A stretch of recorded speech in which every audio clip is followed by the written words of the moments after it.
Sebelum ceritanya dimulai, silahkan tulis di kolom komentar dari daerah mana saja teman-teman yang menonton cerita ini.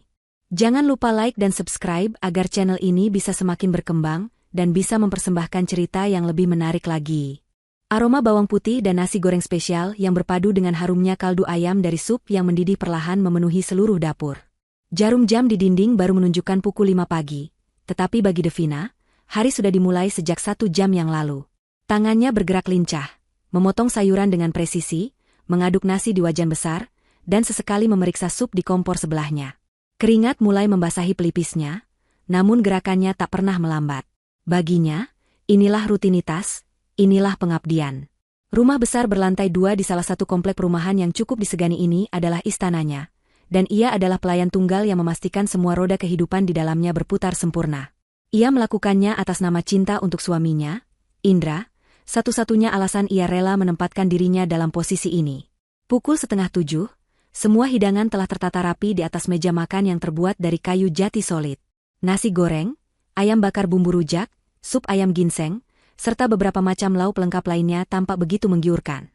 Tak lama kemudian, Dinda, adik iparnya yang baru berusia 23 tahun, turun dari lantai atas. Ia mengenakan piyama sutra yang mahal, rambutnya acak-acakan dan wajahnya masih menyisakan bekas bantal. Tanpa menyapa Devina, ia langsung duduk di kursi dan meraih segelas air putih. Matanya memindai meja makan dengan tatapan bosan, seolah semua hidangan lezat itu adalah pemandangan yang biasa dan tidak istimewa. "Kopiku mana, Kak?" tanya Dinda dengan nada ketus. Matanya masih terpaku pada layar ponselnya yang menampilkan kehidupan glamor para selebriti. Devina, yang sedang mengelap meja dapur, segera berbalik. "Sebentar, Din. Ini baru kakak siapkan," jawabnya lembut, lalu segera meracik kopi susu manis kesukaan adik iparnya itu. Ia meletakkan cangkir itu dengan hati-hati di samping Dinda. Dinda hanya bergumam tanpa mengucapkan terima kasih. Menyusul kemudian, Ibu Darti, sang ratu rumah, turun dengan langkah anggun. Daster batiknya yang berkualitas tinggi terlihat licin dan mahal. Wajahnya yang masih cantik di usia 50-an itu tampak masam. Ia duduk di kepala meja, tempat yang menjadi singgasananya. Tatapannya berkeliling, menginspeksi setiap sudut meja makan seolah mencari-cari kesalahan. Devina mendekat, hendak menuangkan sup hangat ke dalam mangkuk mertuanya, namun sebuah gerakan tangan dari Ibu Darti menghentikannya. "Tidak perlu, biar aku ambil sendiri," kata Ibu Darti dingin. "Supmu hari ini baunya aneh. Kamu pakai ginseng dari mana? Jangan-jangan yang murahan, nanti malah bikin sakit perut." Devina hanya bisa tersenyum tipis, menahan perih di hatinya. Ginseng itu ia beli di toko herbal terpercaya dengan harga yang tidak murah. Sengaja ia pilih untuk menjaga kesehatan mertuanya. "Itu ginseng kualitas terbaik, Bu." "Aman kok," jawabnya pelan. Ibu Darti tidak membalas, hanya mengambil sedikit nasi goreng dengan ekspresi terpaksa. Keheningan yang canggung menyelimuti meja makan sampai akhirnya Indra turun. Suaminya itu tampak gagah dengan kemeja kantor biru laut yang licin, dan sudah disetrika oleh Devina sejak subuh tadi. Indra adalah satu-satunya sumber kehangatan di rumah ini, setidaknya bagi Devina. "Wah, wangi sekali masakanmu, sayang," sapa Indra sambil mencium kening Devina sekilas. Senyumnya tulus, dan hanya senyum itulah yang menjadi bahan bakar bagi Devina untuk bertahan setiap harinya. Indra duduk di sampingnya, berseberangan dengan Dinda. "Tentu saja wangi, Mas. Kak Devina kan tugasnya memang cuma di dapur," sahut Dinda sinis, tanpa mengangkat wajah dari ponselnya. Indra melirik adiknya dengan sedikit teguran di matanya, tapi ia tidak mengatakan apa-apa. Ia lebih memilih menghindari konflik. "Devina kan istriku, wajar dong dia memasak untuk keluarga," balas Indra, mencoba terdengar bijak padahal jelas sekali ia hanya mencari jalan aman. Ia mulai menyantap sarapannya dengan lahap, memuji setiap masakan Devina. Pujian itu tulus, Devina tahu itu. Tapi pujian tanpa pembelaan terasa hampa. Sarapan berlangsung dalam keheningan yang syarat akan ketegangan. Setelah selesai, Indra bangkit dan bersiap berangkat kerja. Devina mengantarnya sampai ke teras depan, membawakan tas kerjanya dan memasangkan dasinya dengan telaten. "Hati-hati di jalannya, Mas," bisik Devina. Indra mengangguk, menatap wajah istrinya lekat-lekat. Ia tahu Devina tidak bahagia, ia bisa melihatnya dari sorot mata lelah itu. Tapi ia merasa tak berdaya di hadapan ibu dan adiknya yang keras kepala. "Kamu yang sabar ya di rumah. Anggap saja omongan ibu dan Dinda itu angin lalu," katanya lirih, seolah itu adalah solusi terbaik yang bisa ia tawarkan. Sebuah solusi yang hanya menuntut kesabaran tak berbatas dari pihak Devina. Setelah mobil Indra menghilang di tikungan jalan, Devina menarik napas panjang, mengumpulkan kekuatan untuk menghadapi sisa hari. Pekerjaan rumah tangga yang sesungguhnya baru saja dimulai. Ia membereskan meja makan, mencuci semua piring kotor yang menumpuk, lalu mulai menyapu dan mengepel seluruh lantai rumah yang luas itu. Sementara itu, Ibu Darti sudah duduk nyaman di sofa empuk ruang keluarga, menonton serial drama televisi favoritnya dengan volume yang memekakan telinga. Dinda, setelah mandi dan berdandan cantik, juga ikut bergabung di sofa, sibuk mengambil puluhan foto selfie untuk diunggah ke media sosialnya. Tak satu pun dari mereka yang menawarkan bantuan, atau bahkan sekadar basa-basi. Devina bergerak di sekitar mereka seperti bayangan, sosok tak terlihat yang hanya akan dipanggil namanya ketika mereka butuh sesuatu. Devina, ambilkan saya minum. Teh hangat, jangan terlalu manis. Teriak Ibu Darti dari sofa, matanya tak lepas dari layar televisi. Dev, keripik kentang di lemari habis ya? Besok beli lagi yang banyak. Yang rasa keju, jangan salah. Timpal Dinda, kali ini sambil melakukan siaran langsung di akun Instagramnya, memamerkan suasana rumah yang mewah tanpa pernah menyebut siapa yang merawat kemewahan itu. Devina hanya menjawab, iya, Bu, dan, iya, Din, dengan sabar. Ia membawakan teh untuk mertuanya dan mencatat pesanan keripik Dinda di otaknya. Saat sedang membersihkan kamar mandi di lantai atas, ia mendengar Dinda berbicara dengan temannya melalui telepon. Suaranya yang dibuat-buat manja terdengar jelas. Iya, enak banget lo tinggal di sini. Semua sudah ada yang urus. Aku sih tinggal duduk manis saja. Kakak iparku? Oh, ada. Dia baik kok, rajin banget orangnya. Ya, iyalah harus rajin. Kan dia nggak kerja, numpang hidup sama abangku. Jadi, ya wajar kalau dia yang mengerjakan semuanya. Itung-itung balas budi, kata Dinda diakhiri dengan tawa kecil yang terdengar begitu menyakitkan di telinga Devina. Tangan Devina yang sedang menyikat dinding kamar mandi berhenti bergerak. Dadanya terasa sesak. Numpang hidup. Balas budi. Kata-kata itu seperti jarum beracun yang menusuk langsung ke ulu hatinya. Ia menatap pantulan wajahnya di cermin yang berembun. Wajah seorang wanita berusia akhir 20-an, dengan penampilan sederhana, rambut diikat seadanya, dan mengenakan daster katun biasa. Tidak ada yang akan menyangka bahwa wanita ini adalah otak di balik sebuah perusahaan rintisan di bidang teknologi agrikultur yang sedang naik daun. Tidak ada yang tahu bahwa rumah yang mereka tinggali, mobil yang mereka pakai, bahkan kartu kredit yang Dinda gesek sesuka hatinya, semuanya dibeli dan dibiayai dari rekening bank atas nama Devina Wulandari. Ia sengaja menyembunyikan semua itu. Saat menikah dengan Indra 5 tahun lalu, perusahaannya baru mulai merintis. Ia sangat mencintai Indra, pria sederhana yang ia temui di sebuah pameran UKM. Ia tidak ingin kekayaannya mengubah cara Indra memandangnya. Maka, ia membuat sebuah cerita. Ia mengatakan bahwa ia memiliki sedikit warisan dari almarhum orang tuanya yang ia putar dalam sebuah usaha kecil-kecilan yang dikelola oleh temannya. Ia meminta Indra untuk menjadi kepala keluarga, sementara ia akan menjadi ibu rumah tangga yang baik. Semua aset besar ia beli atas namanya sendiri, sebuah langkah antisipasi yang diajarkan oleh ayahnya sejak dulu. Indra tidak pernah banyak bertanya. Ia terlalu bahagia dengan kehidupan nyaman yang tiba-tiba terhampar di hadapannya. Ia hanya tahu gajinya sebagai manajer tingkat menengah di sebuah perusahaan swasta tidak akan pernah cukup untuk gaya hidup seperti ini, dan ia menerima penjelasan, usaha kecil-kecilan, Devina begitu saja. Lamunan Devina buyar ketika teriakan mertuanya kembali terdengar dari lantai bawah, memanggil namanya untuk urusan sepele lainnya. Ia menghela napas, membasuh wajahnya, dan kembali memasang topeng kesabaran. Ia turun dan melanjutkan tugasnya, berpura-pura menjadi wanita lemah yang bergantung pada belas kasihan keluarga suaminya. Malam harinya, setelah makan malam yang lagi-lagi disiapkan seorang diri oleh Devina, mereka semua berkumpul di ruang keluarga. Indra sedang sibuk dengan laptopnya, menyelesaikan sisa pekerjaan kantor. Dinda asyik menonton video-video lucu di ponselnya. Devina sedang melipat pakaian kering sambil duduk di karpet. Sementara itu, Ibu Darti tampak serius membolak-balik halaman sebuah majalah fashion class atas yang baru dibelinya sore tadi. Suasana terasa tenang, namun ketenangan ini hanyalah selaput tipis yang menutupi bara api di bawahnya. Tiba-tiba, Ibu Darti melempar majalah itu ke atas meja kopi di hadapannya dengan gerakan cukup keras, menimbulkan suara yang membuat semua orang menoleh. Tatapannya tajam, penuh keinginan yang tak terbantahkan. Jari telunjuknya menunjuk sebuah halaman yang terbuka. Di sana, terpampang gambar sebuah tas tangan dari merek ternama Eropa. Desainnya elegan, warnanya kalem, dan di bawahnya tercetak deretan angka yang fantastis, 30 juta rupiah. Indra, sebentar lagi kamu gajian kan? Tanya Ibu Darti, suaranya terdengar manis namun penuh penekanan. Indra mengangkat wajahnya dari laptop, tampak sedikit bingung. Iya, Bu. Kenapa? Mama mau tas ini, kata Ibu Darti singkat dan padat. Ia tidak meminta, ia menyatakan. Matanya kemudian beralih dari Indra, melirik tajam ke arah Devina yang masih mematung dengan sepotong kemeja di tangannya. Senyum sinis terukir di bibir Ibu Darti.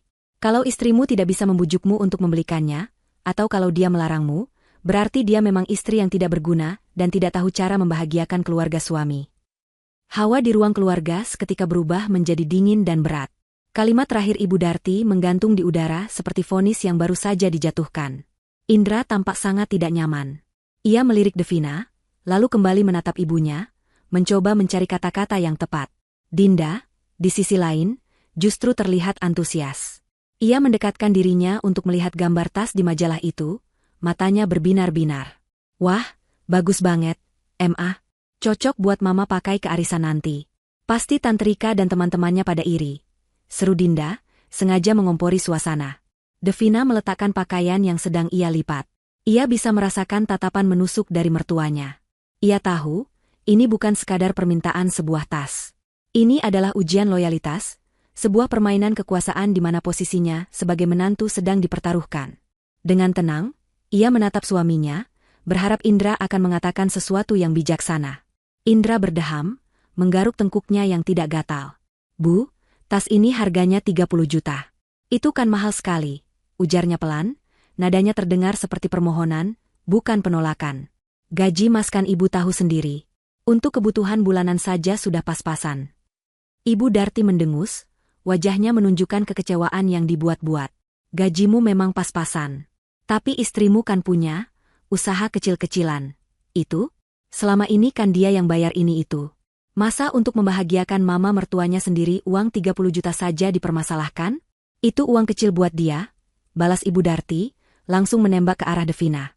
Devina menarik napas dalam-dalam. Inilah saatnya. Ia harus bersuara, bukan untuk menentang, tapi untuk memberikan pengertian. Bu, Mas Indra benar. 30 juta itu bukan jumlah yang sedikit.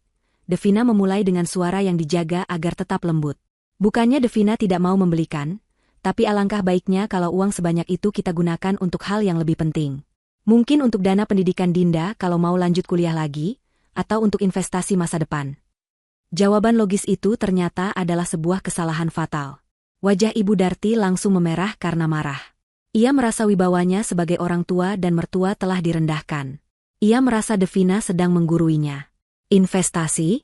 Dana pendidikan? Ulang Ibu Darti dengan nada mengejek. Kamu ini mau menggurui saya? Hah? Kamu pikir saya tidak mengerti apa yang penting? Yang penting sekarang ini adalah menjaga nama baik keluarga. Apa kata orang nanti kalau lihat mertua Indra penampilannya biasa-biasa saja? Mereka akan menilaimu sebagai menantu yang pelit. Menantu yang tidak peduli pada orang tua. Bukan begitu maksud Devina, Bu. Sudah. Aku tidak mau dengar alasanmu, potong Ibu Darti kasar. Bilang saja kalau kamu itu memang iri. Iri karena seumur hidupmu, kamu tidak akan pernah bisa membeli barang semahal itu dengan uangmu sendiri. Kamu sengaja mau mama kelihatan sederhana, supaya kamu yang terlihat paling hemat dan paling baik di depan Indra, kan? Dasar perempuan munafik. Setiap kata yang keluar dari mulut Ibu Darti terasa seperti cambukan. Hati Devina perih. Selama ini ia diam saat dihina malas atau tidak berguna, tapi dituduh iri dan munafik karena sebuah tas mewah terasa begitu tidak adil. Ia menatap Indra, memohon bantuan lewat sorot matanya. Indra terlihat serba salah. Ia ingin membela istrinya, tapi ia juga takut pada amukan ibunya. Sudah, kata Indra, mencoba menengahi. Bu, jangan bicara seperti itu. Devina kan niatnya baik. Niat baik apa? Niat baik membuat mamamu malu, sahut Ibu Darti sengit. Dinda, yang sejak tadi hanya menonton, akhirnya ikut bersuara. Mas Indra ini kok malah belain Kak Devina? Jelas-jelas dia nggak setuju mama punya barang bagus. Lihat saja penampilannya sendiri. Baju yang dipakai cuma itu-itu saja, beli di pasar malah mungkin. Mana dia ngerti soal kualitas dan gengsi. Orang kampung memang begitu, pikirannya sempit. Hinaan Dinda kali ini benar-benar keterlaluan. Devina selalu memilih berpakaian sederhana di rumah agar tidak memancing kecemburuan mereka, agar ia bisa membaur sebagai keluarga biasa. Ia tidak menyangka bahwa pilihannya itu justru dijadikan senjata untuk menghinanya. Malam itu berakhir tanpa solusi. Mereka semua masuk ke kamar masing-masing dengan membawa amarah dan kekecewaan. Di dalam kamar, Devina mencoba berbicara lagi dengan Indra. Ia duduk di tepi ranjang, sementara Indra pura-pura sibuk memeriksa email di ponselnya. "Mas, kamu dengarkan tadi Ibu dan Dinda bilang apa?" tanya Devina lirih. Suaranya bergetar menahan tangis. "Sudah, sayang, tidak usah dimasukkan ke hati. Mereka kan memang begitu kalau bicara," jawab Indra tanpa menoleh. "Bukan itu masalahnya, Mas. Ini masalah harga diri. Aku ini istrimu. Kenapa kamu diam saja waktu aku dihina seperti itu? Kenapa kamu tidak membelaku?" Indra akhirnya meletakkan ponselnya. Ia menatap Devina dengan wajah lelah. "Lalu aku harus bagaimana, Devina? Melawan ibu? Kamu tahu sendiri watak ibu seperti apa. Kalau aku melawannya, keadaan akan jadi lebih runyam. Rumah ini bisa perang dunia. Lebih baik kita mengalah saja demi kedamaian." "Mengalah? Jadi aku harus terus mengalah? Terus dihina dan direndahkan? Sampai kapan, Mas?" tanya Devina, air matanya mulai mengalir. "Coba kamu bujuk ibu baik-baik besok. Mungkin kalau suasana hatinya sudah lebih baik, dia bisa mengerti," kata Indra, lagi-lagi memberikan solusi yang sama, solusi yang membebankan semuanya pada Devina. Ia menarik selimut, memunggungi Devina, dan menganggap percakapan mereka telah selesai. Devina menatap punggung suaminya dengan perasaan hancur. Pria yang ia cintai, yang seharusnya menjadi pelindungnya, ternyata tak lebih dari seorang pengecut yang bersembunyi di balik alasan demi kedamaian. Malam itu, Devina tidak bisa tidur. Ia memikirkan segalanya. Kesabarannya selama 5 tahun ini terasa sia-sia. Pengorbanannya tidak pernah dihargai. Ia sadar, ia tidak bisa lagi hidup dalam kepura-puraan ini. Keesokan paginya, suasana di meja makan terasa seperti di kutub utara. Tidak ada percakapan sama sekali. Ibu Darti dan Dinda memasang wajah masam dan sengaja mengabaikan keberadaan Devina. Devina tetap melayani mereka seperti biasa, menyiapkan sarapan dan menuangkan minuman, namun ia melakukannya dengan perasaan hambar. Setelah Indra berangkat kerja, Devina memberanikan diri mendekati mertuanya yang sedang menonton televisi. Ia duduk di lantai, di dekat kaki Ibu Darti, sebuah posisi yang menunjukkan kerendahan hati. "Bu," panggilnya lembut. "Soal tas kemarin, Devina minta maaf kalau kata-kata Devina menyinggung Ibu. Tapi Devina mohon, Ibu coba mengerti. Keuangan kita." Belum selesai Devina bicara, Ibu Darti sudah memotongnya dengan sinis. "Keuangan kita? Atau keuanganmu? Kamu takut hartamu berkurang untuk mertua, kan? Sudah kuduga. Kamu memang menantu tidak tahu berterima kasih." "Bukan begitu, Bu. Semua yang Devina punya, itu juga punya Mas Indra dan keluarga," kata Devina, mencoba sekali lagi. Ibu Darti tertawa keras, tawa yang penuh dengan penghinaan. "Oh ya? Kalau begitu buktikan. Berikan uangnya sekarang. Kamu pikir aku tidak tahu? Uangmu itu banyak. Teman arisanku ada yang melihatmu keluar dari ban prioritas. Jangan pura-pura miskin di depanku." Devina terkejut. Ia tidak menyangka ada yang melihatnya. Ia memang nasabah prioritas di salah satu bank swasta terbesar, sebuah fasilitas yang ia dapatkan karena besarnya dana perusahaan yang ia kelola. Melihat Devina terdiam, Ibu Darti merasa berada di atas angin. Ia berdiri, menatap Devina yang masih terduduk di lantai dengan pandangan merendahkan. "Dengar ya, Devina. Rumah ini siapa yang bayar cicilannya? Katanya usahamu. Mobil yang terparkir di garasi itu siapa yang beli? Katanya juga usahamu. Makanan enak yang setiap hari masuk ke perut kami semua ini, siapa yang membiayai? Usahamu juga kan? Nah, karena semua ini milikmu, dan kami hanya menumpang, maka kamu punya kewajiban untuk membuat kami bahagia." Logika yang diputar-balikan itu membuat kepala Devina pening. Ia merasa seperti terperangkap. "Kamu itu cuma numpang hidup di keluarga kami, memakai nama keluarga kami. Seharusnya kamu tahu diri dan melakukan apa saja untuk membahagiakan kami, terutama saya, ibu dari suamimu. Jangan banyak membantah, jangan banyak alasan," lanjut Ibu Darti dengan suara yang semakin meninggi. Dinda yang mendengar keributan itu keluar dari kamarnya dan berdiri di belakang ibunya, menyeringai puas. Ibu Darti mencondongkan tubuhnya, menatap tajam tepat di mata Devina. Teror dan ancaman terpancar jelas dari sorot matanya yang menyipit. "Saya tidak mau tahu lagi. Sore ini, saya mau lihat uang 30 juta itu ada di tangan saya. Kalau tidak ada, kamu tahu sendiri akibatnya. Saya akan pastikan anak saya menceraikan perempuan tidak berguna sepertimu. Ancaman itu adalah puncaknya. Sesuatu di dalam diri Devina akhirnya patah. Bukan karena takut diceraikan, tapi karena muak. Kesabarannya yang selama ini ia jaga seperti bendungan, akhirnya jebol. Ia menatap balik mertuanya, namun kali ini sorot matanya bukan lagi sorot mata wanita lemah yang memohon belas kasihan. Ada kilat dingin yang baru di sana. Kilat yang menandakan sebuah keputusan telah dibuat. Sisa pagi hingga siang hari berlalu dalam ketegangan yang pekat. Udara di dalam rumah mewah itu terasa berat, seolah bisa diiris dengan pisau. Devina tidak lagi berusaha berbicara atau membujuk. Ia bekerja dalam diam, menyelesaikan semua tugas rumah tangga dengan gerakan mekanis seperti robot. Pikirannya melayang jauh, memutar ulang semua kejadian, semua hinaan, dan semua pengorbanan yang telah ia lakukan selama 5 tahun terakhir. Setiap sudut rumah yang ia bersihkan terasa seperti saksi bisu dari kesabarannya yang perlahan terkikis.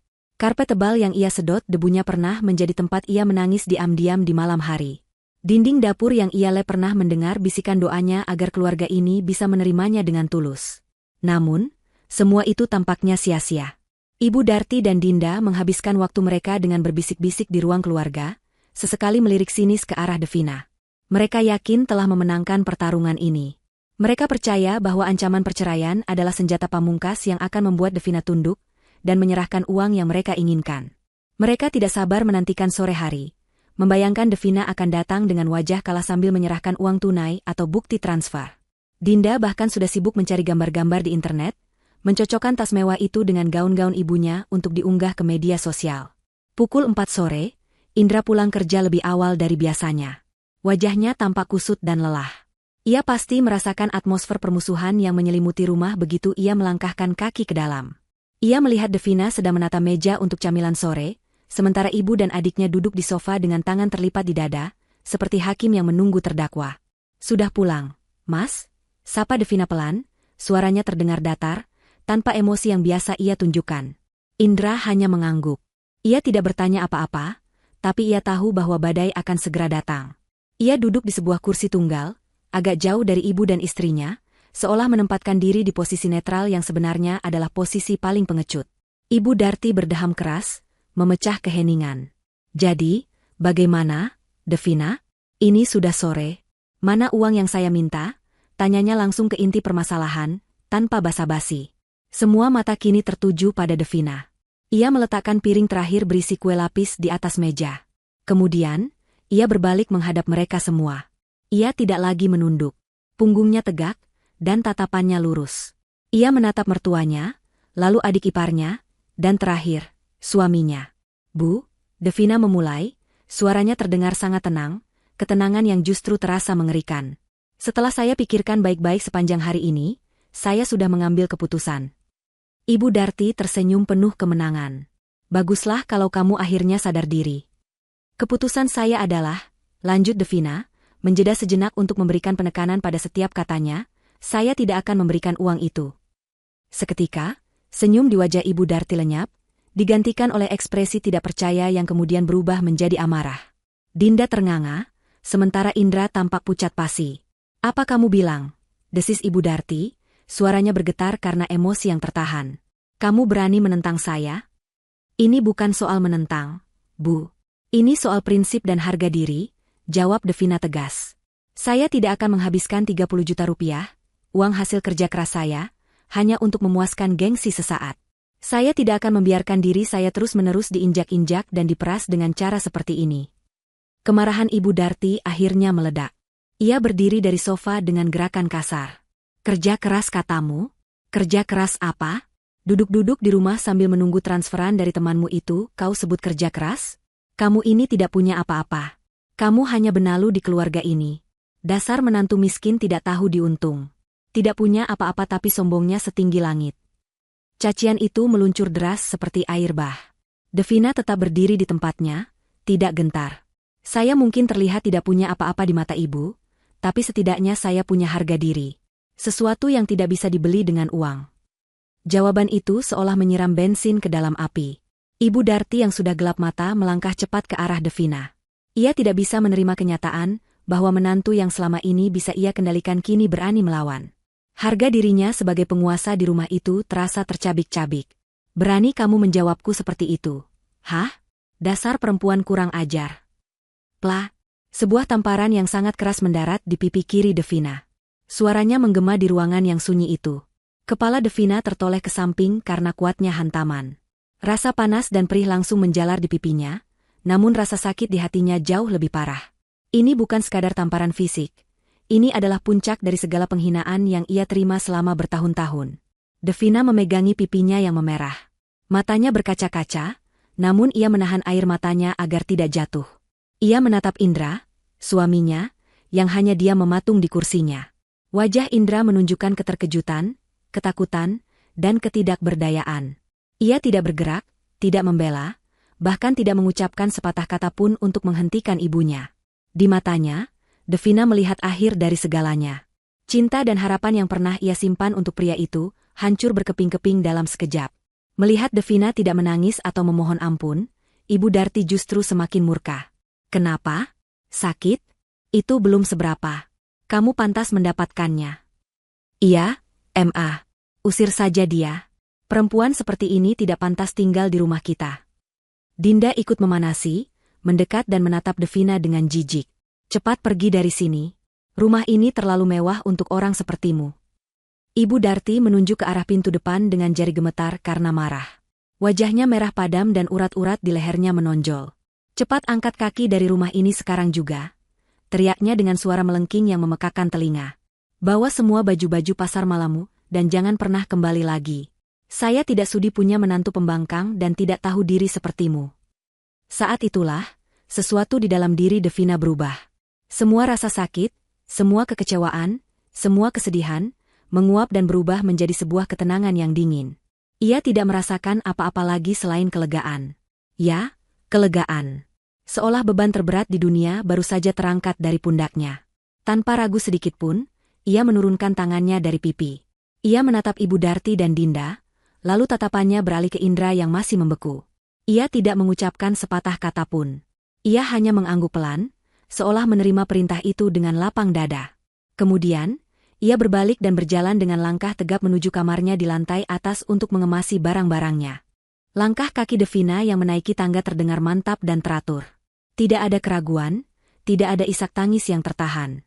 Di ruang keluarga, keheningan yang aneh menyelimuti Ibu Darti, Dinda, dan Indra. Mereka sepertinya tidak menyangka Devina akan menerima pengusiran itu dengan begitu mudah. Mereka mungkin berharap akan ada drama, permohonan maaf, atau tangisan memohon belas kasihan. Tapi tidak ada. Reaksi Devina yang begitu tenang justru membuat mereka merasa sedikit bingung dan tidak nyaman. Di dalam kamar, Devina membuka lemari pakaian yang besar. Ia mengambil sebuah koper berukuran sedang dari bagian atas. Dengan gerakan yang efisien dan tanpa emosi, ia mulai memasukkan barang-barangnya. Bukan semua barang, hanya yang benar-benar miliknya. Beberapa helai pakaian sederhana yang biasa ia pakai, pakaian dalam, peralatan mandi, dan beberapa buku favoritnya. Ia sengaja meninggalkan semua gaun dan perhiasan mahal yang pernah ia beli, yang tersimpan aman di bagian lain lemari. Barang-barang itu tidak pernah ia tunjukkan pada mereka, dan sekarang ia merasa tidak perlu membawanya. Ia hanya ingin pergi sebagai Devina yang mereka kenal, wanita sederhana yang mereka usir. Ia membuka laci meja rias, mengambil beberapa dokumen penting miliknya, ijazah, akta lahir, dan paspor. Ia juga mengambil laptop kerjanya yang tipis dan ringan, benda yang selama ini ia sebut sebagai alat untuk mengelola usaha kecil-kecilan miliknya. Semua ia masukkan ke dalam tas ransel. Ia melirik ke sekeliling kamar yang telah ia tempati selama 5 tahun. Kamar yang menjadi saksi bisu kebahagiaan awalnya dan penderitaan batinnya. Tidak ada rasa sentimental. Yang ada hanyalah keinginan untuk segera pergi dari sangkar emas yang memuakkan ini. Dari lantai bawah, ia bisa mendengar suara Ibu Darti yang masih mengomel, meluapkan sisa-sisa amarahnya kepada Indra. Lihat istrimu itu. Tidak punya sopan santun. Diusir bukannya memohon, malah langsung berkemas. Benar-benar tidak punya urat malu. Indra terdengar menjawab dengan suara pelan dan ragu-ragu. Bu, sudahlah. Mungkin tadi ibu terlalu keras. Terlalu keras katamu? Dia yang kurang ajar. Kamu sebagai suami harusnya tegas. Ceraikan saja dia, cari istri baru yang lebih kaya dan lebih berbakti pada orang tua. Devina tersenyum getir mendengarnya. Mereka masih belum sadar. Mereka sama sekali tidak tahu apa yang akan terjadi. Ia menutup kopernya, menguncinya, lalu menariknya keluar dari kamar.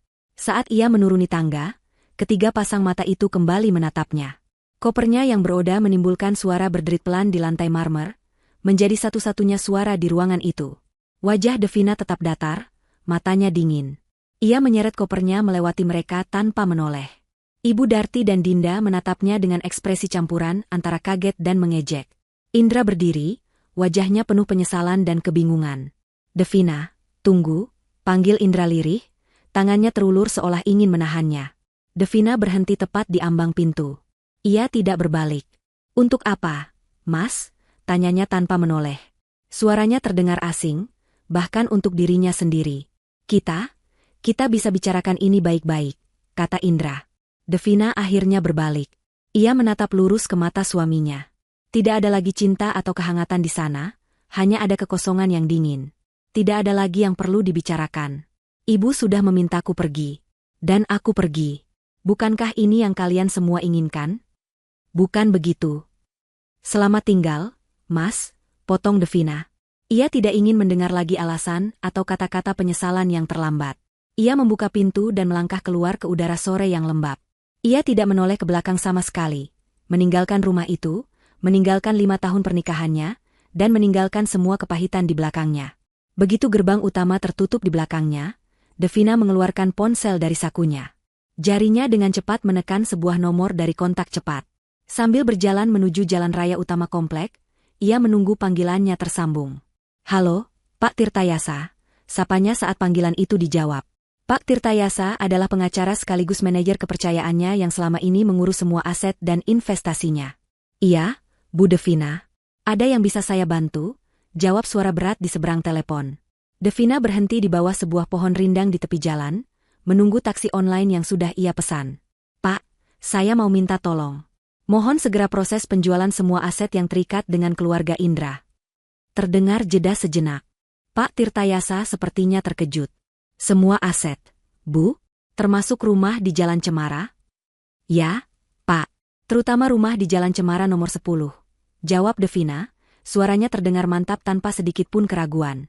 "Jual secepatnya. Tidak perlu menunggu harga tertinggi. Berapapun penawaran serius pertama yang masuk, langsung terima saja. Saya sudah tidak peduli dengan harganya. Saya hanya ingin semua ini selesai." "Baik, Bu. Semua surat kuasa penjualan memang sudah Ibu tanda tangani sejak awal. Akan segera saya proses." "Dan satu lagi, Pak," tambah Devina, matanya menatap lurus ke depan, ke arah jalanan yang ramai. "Tolong bekukan juga semua kartu kredit tambahan atas nama Dinda dan Ibu Darti. Efektif, sekarang juga." "Siap, laksanakan, Bu," jawab Pak Tirtayasa tegas. "Terima kasih, Pak," kata Devina sambil menutup telepon. Sebuah taksi berhenti di depannya. Pengemudi itu turun dan membantunya memasukkan koper ke dalam bagasi. Devina masuk ke dalam mobil, memberikan alamat sebuah hotel bintang 5 di pusat kota. Saat mobil mulai melaju, ia melirik ke kaca spion. Rumah megah itu semakin mengecil dan akhirnya hilang dari pandangan. Tidak ada air mata yang jatuh. Di dalam hatinya, ia tidak merasakan kesedihan, melainkan sebuah kebebasan yang luar biasa. Babak baru dalam hidupnya akan segera dimulai. Dan untuk mereka yang telah mengusirnya, babak penderitaan mereka bahkan belum dimulai. Kepergian Devina meninggalkan keheningan yang aneh di rumah megah itu. Selama beberapa saat, tidak ada yang bergerak. Ibu Darti, Dinda, dan Indra masih terpaku di posisi mereka, seolah mencoba mencerna apa yang baru saja terjadi. Mereka mengharapkan drama, tangisan, penyesalan. Namun yang mereka dapatkan adalah ketenangan yang dingin dan kepergian yang begitu tegas. Perasaan pertama yang muncul adalah kebingungan, namun dengan cepat perasaan itu disingkirkan oleh ego. Ibu Darti adalah yang pertama memecah kesunyian.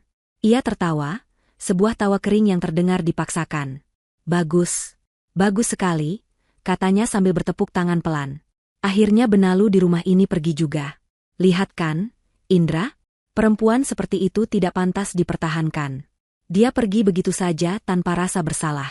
Itu bukti dia tidak pernah tulus mencintaimu dan keluarga ini." Indra tidak menjawab. Ia menjatuhkan dirinya ke sofa, memijat pelipisnya yang berdenyut. Ia merasa bersalah. Ia melihat tamparan ibunya, ia mendengar hinaan adiknya, dan ia tidak melakukan apa-apa. Tapi di sisi lain, egonya sebagai laki-laki juga terluka. Ia merasa Devina telah merendahkannya dengan pergi begitu saja, tanpa mencoba memperjuangkan pernikahan mereka. Pikirannya kacau, terombang-ambing antara rasa bersalah dan amarah. Dinda, seperti biasa, langsung memihak ibunya.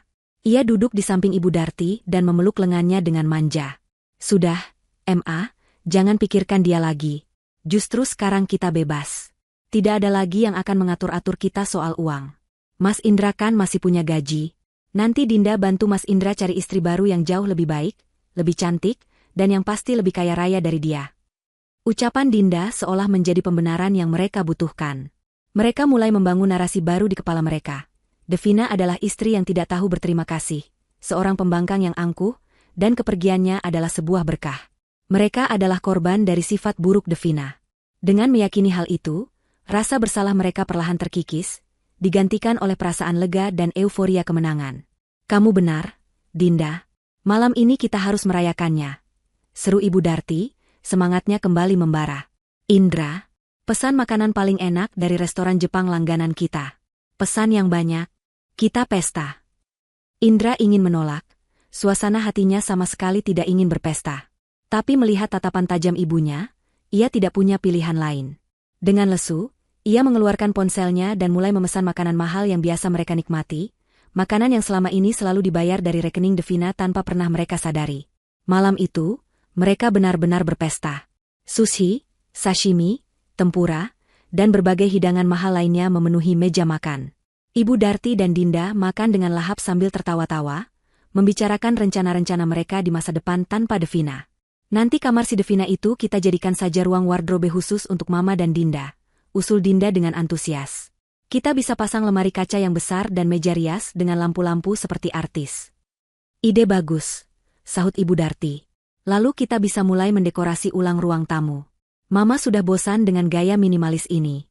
Mama mau gaya klasik Eropa, yang banyak ukiran emasnya. Biar teman-teman arisan Mama semakin kagum. Mereka terus meracau tentang berbagai keinginan mewah, seolah-olah sumber dana tak terbatas yang selama ini mereka nikmati akan tetap ada. Indra hanya makan dalam diam, setiap suapan terasa hambar di mulutnya. Ia mencoba menghubungi Devina beberapa kali, namun panggilannya langsung dialihkan ke kotak suara. Pesan-pesan singkat yang ia kirim pun hanya menunjukkan centang satu. Keesokan harinya, Ibu Darti dan Dinda benar-benar menikmati kebebasan mereka. Mereka bangun siang, tidak ada sarapan yang tersedia di meja makan. Mereka memesan bubur ayam spesial dari layanan pesan antar. Tidak ada lagi sosok Devina yang mengingatkan mereka untuk berhemat atau membersihkan kamar. Rumah mulai terasa sedikit berantakan, piring-piring kotor menumpuk di wastafel, tapi mereka tidak peduli. Mereka merasa seperti ratu yang sesungguhnya, tanpa ada pelayan yang berani mengkritik. Siang harinya, Dinda mengajak ibunya pergi ke mall paling mewah di kota. Kita belanja, Ma. Kita harus menghibur diri. Kita pakai saja kartu kredit tambahan dari Mas Indra, katanya riang. Mereka berdandan dengan pakaian terbaik mereka. Dinda berencana membeli sepatu baru yang sedang tren, sementara Ibu Darti ingin melihat-lihat koleksi gaun terbaru di butik langganannya. Dengan percaya diri, mereka masuk ke sebuah toko sepatu ternama. Dinda memilih sepasang sepatu hak tinggi bertabur kristal yang harganya hampir 10 juta rupiah. Saat di kasir, Dinda menyerahkan kartu kreditnya dengan angkuh. Petugas kasir menggesek kartu itu sekali, lalu 2 kali. Wajahnya tampak sedikit bingung. Mohon maaf, Bu, kartunya ditolak, kata petugas itu dengan sopan. Dinda mengerutkan keningnya. Ditolak? Tidak mungkin. Coba lagi. Mungkin sinyal mesinnya jelek. Petugas itu mencoba lagi, bahkan di mesin yang berbeda. Hasilnya tetap sama. Maaf, Bu, sepertinya ada masalah dengan kartunya. Mungkin sudah mencapai limit atau diblokir. Apakah ada kartu lain? Wajah Dinda memerah karena malu. Beberapa pengunjung di belakangnya mulai berbisik-bisik. Dengan kesal, ia menelepon Indra. Mas, kenapa kartu kreditku diblokir? Sih, aku lagi di mall, ini malu-maluin banget. Semprotnya begitu panggilan tersambung. Indra, yang sedang pusing di kantor karena tumpukan pekerjaan, terdengar bingung.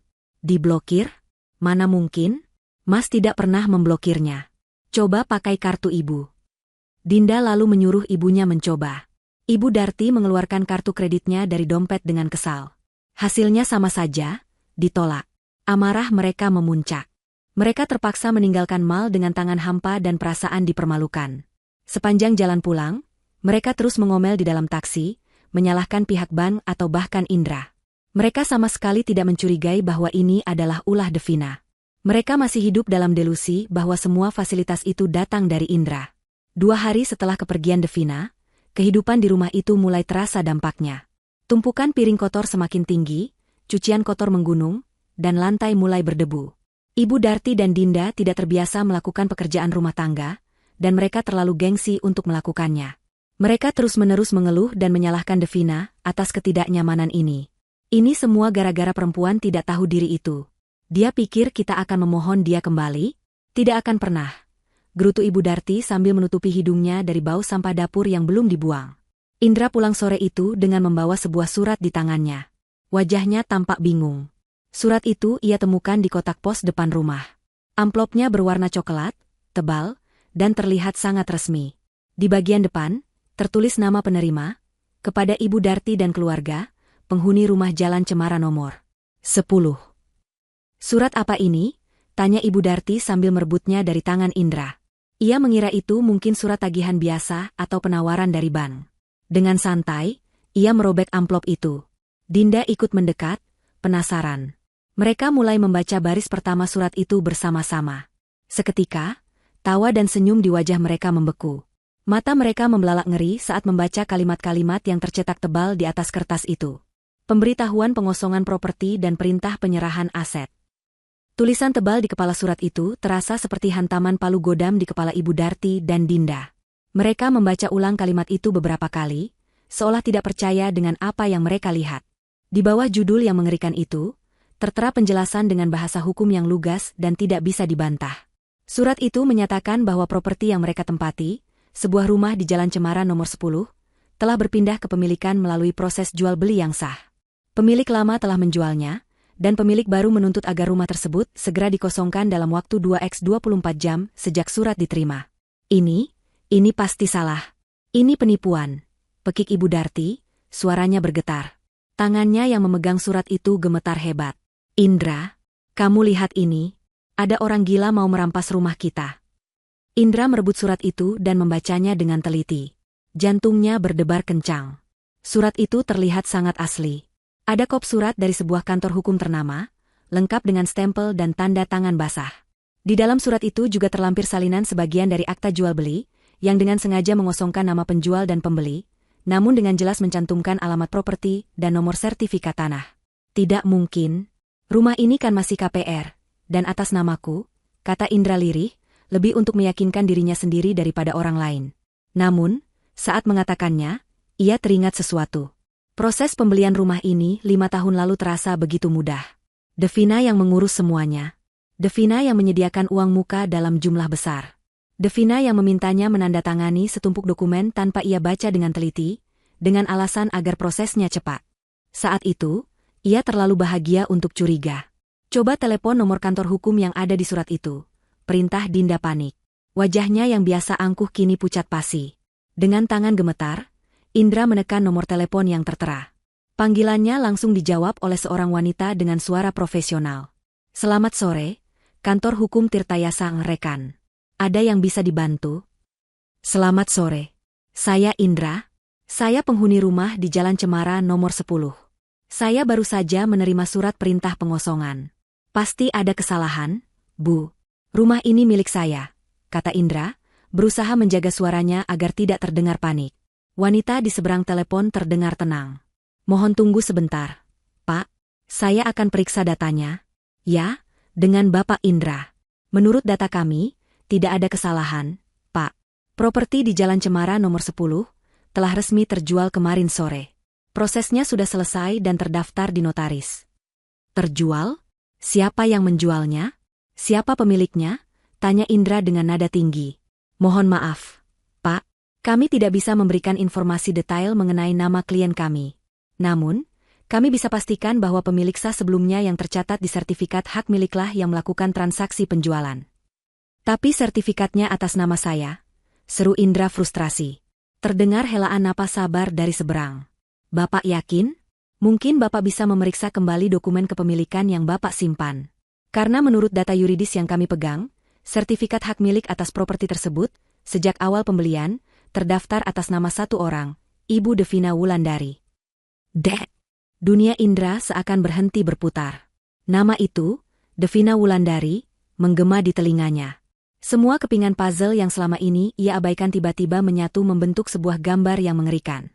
Semua kemudahan finansial, semua penjelasan samar tentang usaha kecil-kecilan, semua dokumen yang ia tanda tangani tanpa membaca, semuanya bohong. Devina, bisik Indra, begitu pelan hingga nyaris tak terdengar. Ibu Darti dan Dinda, yang sejak tadi menempelkan telinga mereka ke ponsel Indra, mendengar nama itu dengan jelas. Wajah mereka berubah dari panik menjadi horor. Apa? Devina? Tidak mungkin, jerit Ibu Darti histeris. Perempuan miskin itu? Mana mungkin dia bisa membeli rumah semahal ini? Ini jebakan. Dia pasti bekerja sama dengan penipu untuk membalas dendam pada kita. Tapi jauh di dalam lubuk hati mereka tahu itu adalah kebenaran. Kenyataan itu terlalu pas untuk menjadi sebuah kebetulan. Kartu kredit yang tiba-tiba diblokir, dan sekarang rumah yang ternyata bukan milik mereka. Semuanya terjadi setelah Devina pergi. Indra terduduk lemas di sofa, ponselnya terlepas dari genggamannya. Ia mulai mengingat detail-detail kecil. Pernah suatu kali ia melihat laporan keuangan tercetak di meja kerja Devina dengan nominal angka 0 yang begitu banyak. Namun Devina dengan cepat menyembunyikannya dan berkata itu hanya proposal untuk klien. Ia juga ingat Devina pernah beberapa kali pergi keluar kota untuk menemui pemasok, yang ternyata adalah pertemuan dengan investor. Ia telah dibutakan oleh kenyamanan, oleh egonya sebagai suami yang merasa superior, sehingga ia tidak pernah benar-benar melihat siapa istrinya sebenarnya. Dinda mulai menangis. Jadi, rumah ini bukan punya kita? Mobil di garasi? Semua barang-barang ini? Isaknya ketakutan. Indra tidak menjawab. Pikirannya kosong. Ia merasa seperti orang paling bodoh di dunia. Ia telah membiarkan ibunya menampar dan mengusir seorang wanita yang ternyata adalah pemilik dari segala kemewahan yang mereka pijak. Ia telah mengusir ratu dari istananya sendiri. Telepon rumah mereka berdering keras, memecah suasana yang mencekam. Dengan lunglai, Indra mengangkatnya. Itu adalah telepon dari bank, bagian kartu kredit. Petugas bank dengan sopan menginformasikan bahwa kartu kredit utama atas nama Indra, beserta 2 kartu tambahan atas nama Ibu Darti dan Dinda, telah ditutup secara permanen atas permintaan pemegang rekening utama yang menjadi penjaminnya. Dan pemegang rekening penjamin itu, tentu saja, adalah Devina Wulandari. Semua jalan keluar seolah tertutup. Mereka tidak punya uang, tidak punya tempat tinggal, dan semua fasilitas yang mereka anggap sebagai hak kini telah dicabut. Mereka terdampar. Indra menatap wajah ibu dan adiknya yang pucat dan penuh ketakutan. Amarah dan kebencian yang tadi mereka tunjukkan pada Devina kini, berubah menjadi penyesalan yang pahit dan ketakutan akan masa depan yang suram. Semuanya, semua yang kita miliki, bisik Indra dengan suara parau, matanya menatap kosong ke depan. Semuanya atas nama Devina. 24 jam terasa seperti neraka yang berjalan lambat. Setelah telepon dari pihak bank memutus satu-satunya akses finansial mereka, kepanikan di rumah itu berubah menjadi teror nyata. Ibu Darti yang tadinya histeris kini, hanya bisa duduk termenung di sofa dengan tatapan kosong. Semua kesombongan dan keangkuhannya luntur, menyisakan sosok wanita tua yang rapuh dan ketakutan. Dinda tak henti-hentinya menangis di pojok ruangan. Dunia glamor yang ia bangun di media sosial, citranya sebagai anak orang kaya yang hidup tanpa beban, semuanya akan hancur dalam sekejap. Realitas kemiskinan yang selama ini hanya ia lihat di sinetron televisi kini siap menerkamnya. Indra adalah yang paling hancur. Ia tidak hanya kehilangan harta, tetapi juga harga diri. Selama 5 tahun, ia hidup dalam kebohongan yang nyaman, mengira dirinya lah sang kepala keluarga, pahlawan yang menafkahi istri dan keluarganya. Kenyataannya, ia hanyalah seorang penumpang di kapal pesiar mewah milik istrinya. Dan kini, ia telah dengan bodohnya membantu para perompak, ibu dan adiknya sendiri, untuk mengusir sang kapten kapal. Mereka terombang-ambing di tengah lautan tanpa arah, dan badai akan segera datang. Gajinya sebagai manajer, yang selama ini ia banggakan, tiba-tiba terasa begitu kecil dan tidak berarti. Uang itu bahkan tidak cukup untuk membayar tagihan listrik dan air rumah mewah ini selama sebulan, apalagi untuk menyewa tempat tinggal baru yang layak di kota besar. Mereka benar-benar tidak punya apa-apa. Tabungan mereka pun nyaris kosong, karena selama ini mereka hidup begitu boros, mengandalkan sumber dana tak terbatas dari Devina. Pagi keesokan harinya, Tepat ketika jam menunjukkan pukul 9, sebuah truk besar dan beberapa mobil berhenti di depan rumah. Tim dari pemilik baru datang. Kali ini dipimpin oleh seorang pria tegap berpenampilan tegas. Mereka datang tidak lagi untuk bernegosiasi, tetapi untuk mengeksekusi. Dengan sopan namun tanpa kompromi, mereka meminta Ibu Darti, Indra, dan Dinda untuk segera mengemasi barang-barang pribadi mereka dan meninggalkan properti. Kami hanya diberi wewenang untuk mengizinkan Anda membawa pakaian dan dokumen pribadi. Semua perabotan, barang elektronik, dan kendaraan di garasi adalah bagian dari aset yang telah dibeli oleh klien kami. Jelas pria itu dengan nada datar. Tidak ada lagi yang bisa mereka lakukan. Di bawah tatapan dingin para petugas dan beberapa tetangga yang mulai berkerumun karena penasaran, mereka mulai mengemasi pakaian mereka ke dalam koper-koper usang yang mereka temukan di gudang. Proses itu terasa begitu memalukan. Ibu Darti dan Dinda, yang biasanya selalu tampil necis, kini terlihat kucel dengan mata bengkak karena menangis semalaman. Indra, yang selalu berjalan dengan dagu terangkat, kini hanya bisa menunduk, menghindari tatapan mata para tetangga. Beberapa jam kemudian, mereka berdiri di trotoar di depan rumah yang pernah menjadi surga mereka. Di samping mereka hanya ada 3 buah koper dan beberapa tas jinjing. Pintu gerbang rumah itu ditutup dan digembok dari dalam. Mereka resmi menjadi tunawisma. Hujan gerimis mulai turun, seolah ikut menambah suram suasana. Mereka tidak tahu harus pergi kemana. Saudara-saudara mereka tinggal di luar kota, dan mereka terlalu malu untuk menceritakan aib ini. Kita harus mencari Devina, kata Indra akhirnya, memecah keheningan yang menyakitkan. Hanya dia yang bisa menolong kita. Kita harus minta maaf. Ibu Darti dan Dinda tidak membantah. Ego dan gengsi mereka sudah hancur lebur, tak bersisa. Devina, wanita yang baru 3 hari lalu mereka hina dan usir, kini menjadi satu-satunya harapan mereka. Tapi masalahnya, mereka tidak tahu di mana Devina berada. Nomor ponselnya masih tidak bisa dihubungi. Dalam keputusasaan, Indra teringat nama kantor hukum yang tertera di surat itu, Tirtayasa Rekan. Dengan sisa pulsa di ponselnya, ia mencari alamat kantor itu di internet. Perjalanan menuju kantor hukum itu terasa begitu panjang dan melelahkan. Mereka harus naik angkutan umum yang penuh sesak, sesuatu yang sudah bertahun-tahun tidak pernah mereka lakukan. Sesampainya di sebuah gedung perkantoran megah di pusat kota, mereka terlihat begitu kontras dan menyedihkan. Penampilan mereka yang acak-acakan dan basah, karena gerimis membuat petugas keamanan menatap mereka dengan curiga. Setelah melalui proses yang alot, Indra akhirnya diizinkan bertemu dengan seorang staf junior, bukan dengan Pak Tirtayasa langsung. Indra memohon, menceritakan situasinya dengan putus asa, dan meminta alamat atau setidaknya cara untuk menghubungi Devina. Melihat kondisi mereka yang menyedihkan, staf itu merasa iba. Setelah meminta izin atasannya, ia akhirnya memberikan secari kertas. Saya tidak bisa memberikan nomor telepon Ibu Devina, karena itu melanggar privasi klien. Tapi, saya diberi izin untuk memberikan alamat ini. Ibu Devina mengatakan, jika kalian mencarinya, berikan saja alamat ini.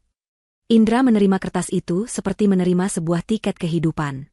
Di sana tertulis sebuah alamat di kawasan perumahan paling elit dan paling mahal di kota itu, sebuah kawasan yang bahkan jarang ia lewati karena tahu ia tidak akan pernah mampu tinggal di sana. Dengan sisa uang terakhir yang mereka kumpulkan, mereka menyewa sebuah taksi. Perasaan mereka campur aduk antara harapan dan ketakutan. Mereka berharap Devina akan memaafkan mereka, tapi mereka juga takut akan reaksi wanita yang telah mereka sakiti begitu dalam. Taksi itu melewati gerbang keamanan yang dijaga ketat, memasuki sebuah dunia yang berbeda. Rumah-rumah di sana lebih mirip istana daripada tempat tinggal. Jalanannya lebar, bersih, dan diapit oleh taman-taman yang terawat sempurna. Akhirnya, taksi berhenti di depan sebuah nomor rumah yang sesuai dengan alamat di kertas. Napas mereka tercekat. Di hadapan mereka tidak berdiri sebuah rumah, melainkan sebuah mansion modern yang megah. Desainnya minimalis namun sangat mewah, dengan dinding kaca yang tinggi, taman vertikal yang hijau, dan sebuah kolam renang besar berwarna biru toska yang berkilauan di halaman samping. Garasi yang luas memamerkan 2 mobil sport Eropa yang harganya berkali-kali lipat dari mobil yang biasa mereka pakai. Dari celah gerbang besi tempa yang menjulang tinggi, mereka bisa melihat pemandangan yang membuat hati mereka terasa seperti diremas. Di tepi kolam renang, di bawah sebuah gazebo putih yang elegan, duduklah Devina. Ia mengenakan sebuah gaun santai berwarna krem yang terlihat simpel namun sangat mahal. Rambutnya tergerai indah, dan wajahnya yang tanpa riasan tebal tampak begitu tenang dan bercahaya. Ia sedang menyesap secangkir teh sambil membaca sebuah buku, terlihat begitu damai, begitu berkuasa. Ia tampak seperti seorang ratu yang sedang menikmati pagi di istananya. Dan mereka, ketiga orang yang berdiri di luar gerbang, basah, kotor, dan putus asa, tampak seperti pengemis yang datang untuk memohon belas kasihan. Melihat pemandangan itu, kaki Ibu Darti terasa lemas. Ia hampir terjatuh jika tidak ditopang oleh Indra. Semua delusinya hancur total. Wanita yang ia tampar, yang ia sebut miskin dan benalu, ternyata adalah seorang ratu yang menyamar. Istana yang mereka huni selama ini ternyata hanyalah salah satu paviliun kecil miliknya. Rasa malu, penyesalan, dan ketakutan yang luar biasa mendorong mereka untuk bertindak. Lupa akan gengsi, Ibu Darti adalah yang pertama berlari ke arah gerbang. Ia mengguncang-guncang jeruji besi yang dingin dan kokoh itu dengan sekuat tenaga. Devina, Devina, ini ibu, nak, tolong buka pintunya. Teriaknya, suaranya serak dan putus asa. Dinda, dengan air mata yang sudah membanjiri wajahnya, ikut berlari dan berteriak. Kak Devina, kakak, maafkan kami, kak, tolong kami salah. Kami benar-benar minta maaf. Teriakan mereka yang panik akhirnya menarik perhatian Devina. Ia meletakkan bukunya dengan tenang di atas meja. Ia menoleh ke arah gerbang, ekspresinya tidak terkejut, seolah ia sudah menduga kedatangan mereka. Dengan langkah yang anggun dan tidak tergesa-gesa, ia berjalan melintasi taman hijaunya yang luas, mendekati gerbang. Semakin dekat Devina, semakin kecil nyali mereka. Wanita yang kini berdiri di hadapan mereka, terpisah oleh jeruji besi, bukanlah Devina yang dulu mereka kenal. Tidak ada lagi sorot mata sabar dan tatapan memohon di sana. Yang ada hanyalah sepasang mata yang tenang, dingin, dan memancarkan aura kekuasaan yang tak terbantahkan. Ia tampak seperti orang asing. Ada apa? Tanya Devina. Suaranya datar, tanpa kehangatan, tanpa kebencian. Hanya sebuah pertanyaan biasa seolah ia sedang berbicara dengan kurir yang salah alamat.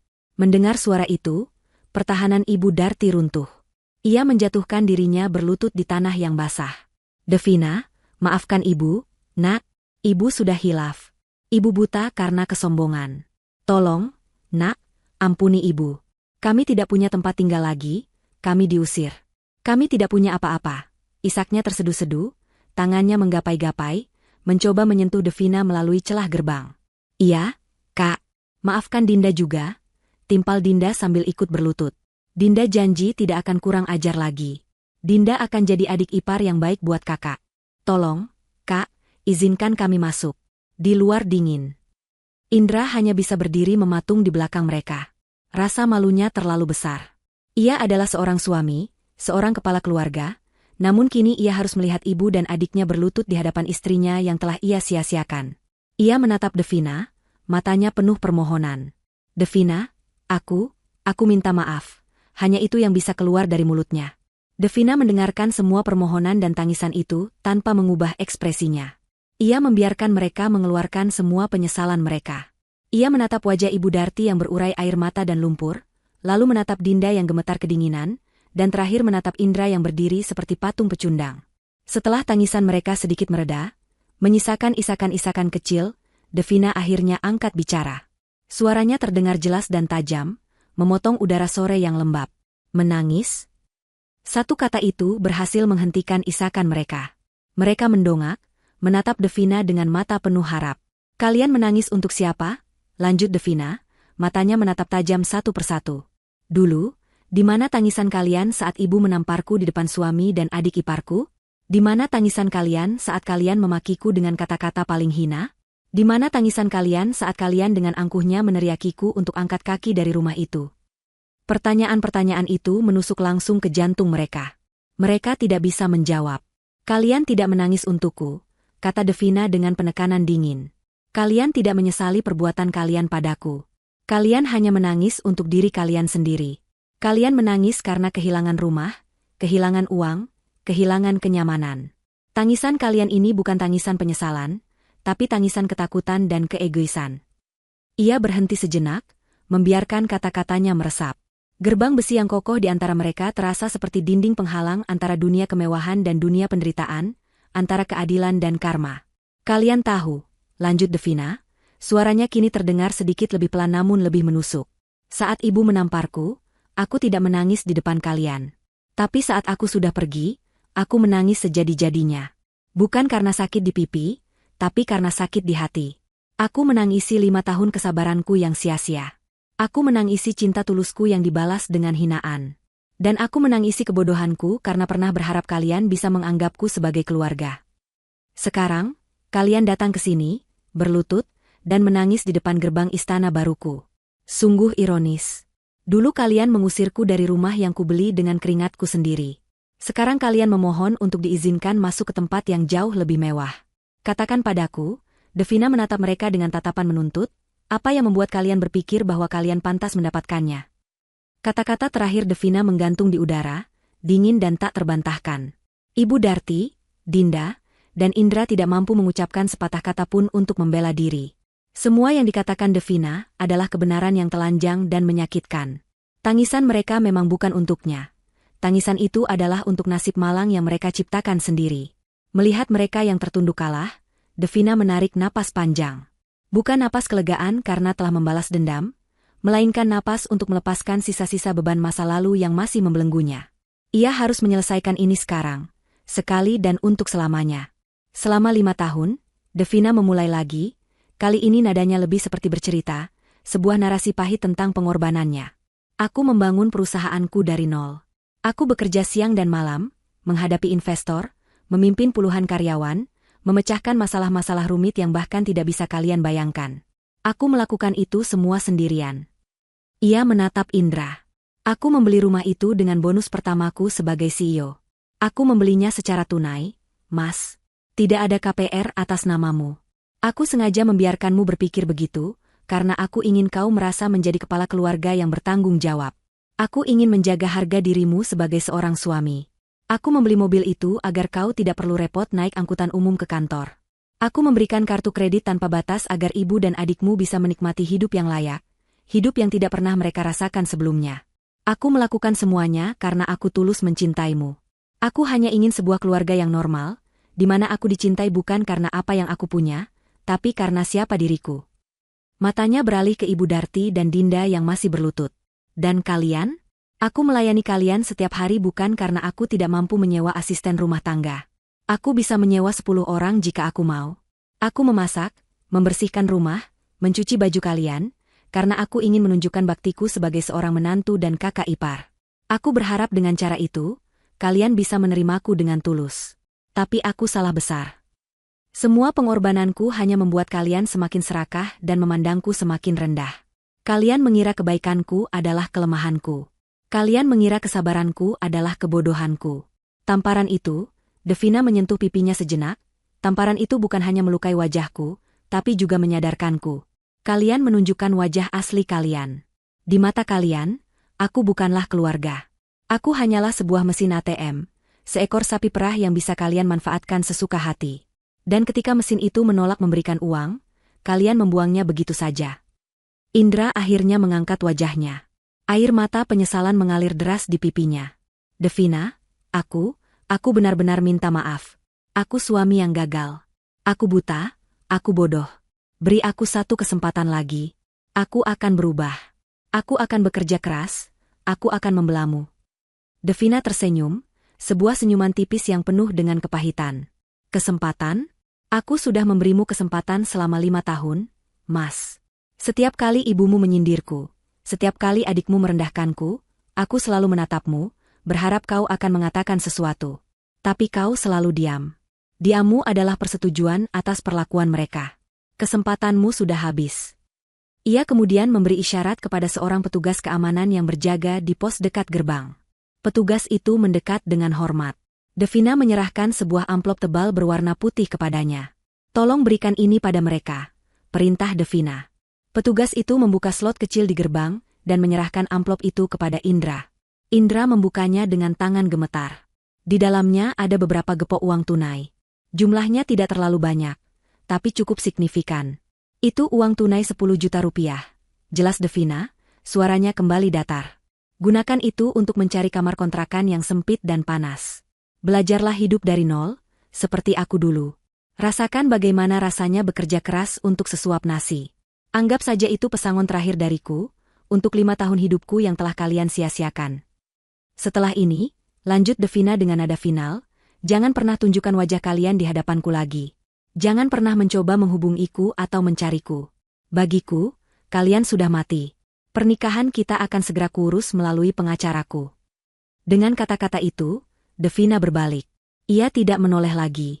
Ia berjalan dengan anggun kembali ke arah menshaftnya, meninggalkan mereka bertiga yang terpaku di luar gerbang, bersama amplop berisi uang Karma. Saat Devina semakin menjauh, petugas keamanan mendekati mereka. Mohon maaf, Bapak, Ibu. Waktu berkunjung sudah habis. Area ini adalah area pribadi. Silakan segera meninggalkan lokasi ini, kata petugas itu dengan sopan namun tegas. Tak lama kemudian, gerbang besi yang megah itu mulai bergerak, menutup secara otomatis dengan suara mendesing pelan. Jeruji-jeruji itu merapat, menjadi dinding pemisah yang nyata dan simbolis, yang mengunci mereka di luar dunia Devina untuk selamanya. Di tangan Indra, amplop itu terasa begitu berat, seberat karma yang harus mereka pikul seumur hidup. 6 bulan berlalu sejak hari yang menentukan itu. Musim telah berganti, begitu pula dengan nasib setiap tokoh dalam cerita ini. Bagi Indra, Ibu Darti, dan Dinda, kehidupan berubah menjadi mimpi buruk yang tak berkesudahan. Uang 10 juta dari Devina habis dalam sekejap. Mereka berhasil menemukan sebuah rumah kontrakan petak di gang sempit yang becek dan padat penduduk. Rumah itu hanya memiliki 2 kamar tidur kecil, dengan dinding yang lembab dan cat yang mengelupas. Bau comberan dari got di depan rumah menjadi aroma yang mereka hirup setiap hari. Ibu Darti, yang terbiasa dilayani, kini harus belajar memasak dengan peralatan seadanya dan berbelanja di pasar tradisional yang becek. Ia sering menangis meratapi nasibnya, menyalahkan semua orang kecuali dirinya sendiri. Ia menjadi lebih cepat tua dan sering sakit-sakitan. Dinda, sang putri media sosial, harus menjual ponsel mahalnya untuk menyambung hidup. Ia mencoba mencari pekerjaan, namun tanpa keahlian dan dengan sifatnya yang manja, ia selalu gagal. Ia menghabiskan hari-harinya dengan mengurung diri di kamar, meratapi kemewahan yang telah hilang. Indra menjadi tulang punggung keluarga. Gajinya yang pas-pasan kini harus digunakan untuk membayar sewa kontrakan, makan, dan biaya hidup ibu serta adiknya yang tidak produktif. Setiap hari ia berangkat kerja dengan angkutan umum yang berdesakan dan pulang dalam keadaan lelah, hanya untuk disambut oleh keluhan dan pertengkaran tiada akhir di rumah. Ia sering terlihat melamun, menyesali kebodohannya. Surat gugatan cerai dari Devina telah ia terima dan tanda tangani dengan pasrah. Ia telah kehilangan segalanya. Karma telah menagih hutangnya dengan bunga yang sangat tinggi. Di sisi lain dunia, Devina justru semakin bersinar terang. Setelah membebaskan diri dari belenggu pernikahan toksiknya, ia seperti terlahir kembali. Energi dan fokusnya kini tercurah penuh untuk mengembangkan bisnisnya. Perusahaannya berhasil meluncurkan sebuah inovasi baru di bidang teknologi agrikultur yang mendapatkan pengakuan internasional. Ia sering bepergian ke luar negeri, menjadi pembicara di konferensi-konferensi besar, dan wajahnya mulai sering muncul di sampul majalah bisnis. Ia tidak lagi menyembunyikan identitasnya. Devina Wulandari kini dikenal sebagai salah satu teknopreneur wanita paling sukses dan berpengaruh di negaranya. Menshaft megah tempat tinggalnya bukan lagi sekadar rumah, tapi juga pusat inspirasi di mana ia sering mengadakan pertemuan dengan para pemimpin muda lainnya. Ia dikelilingi oleh teman-teman dan rekan kerja yang tulus menghargai kecerdasan dan visinya, bukan hartanya. Ia menemukan cinta yang baru pada dirinya sendiri, pada kebebasan, dan pada pekerjaan yang ia bangun dengan darah dan keringat. Adegan terakhir berlatar di sebuah pagi yang cerah. Devina berdiri di balkon kamarnya yang luas, yang menghadap langsung ke taman dan kolam renangnya yang biru jernih. Ia mengenakan jubah tidur sutra yang nyaman, rambutnya sedikit acak-acakan oleh angin pagi. Secangkir kopi hangat mengepul di tangannya. Ia menatap matahari yang perlahan terbit di ufuk timur, mewarnai langit dengan gradasi oranye dan ungu yang indah. Wajahnya tampak begitu tenang dan damai. Tidak ada lagi jejak kesedihan atau kepahitan di sana, hanya ada sorot mata seorang wanita kuat yang telah melalui badai dan keluar sebagai pemenang. Ia tidak lagi memikirkan masa lalunya dengan kebencian, karena masa lalu itulah yang telah menempanya menjadi seperti sekarang. Ia menyesap kopinya perlahan, menikmati kehangatan dan aromanya. Sebuah senyum tipis yang tulus terukir di bibirnya. Ia berbisik pada angin pagi, lebih pada dirinya sendiri. Ternyata, harga sebuah tas 30 juta itu sangat murah, pikirnya. Cukup untuk membeli kebebasanku, dan membayar lunas semua penderitaanku untuk melihat fajar yang baru. Ia menutup matanya sejenak, merasakan hangatnya sinar mentari pertama yang menyentuh wajahnya.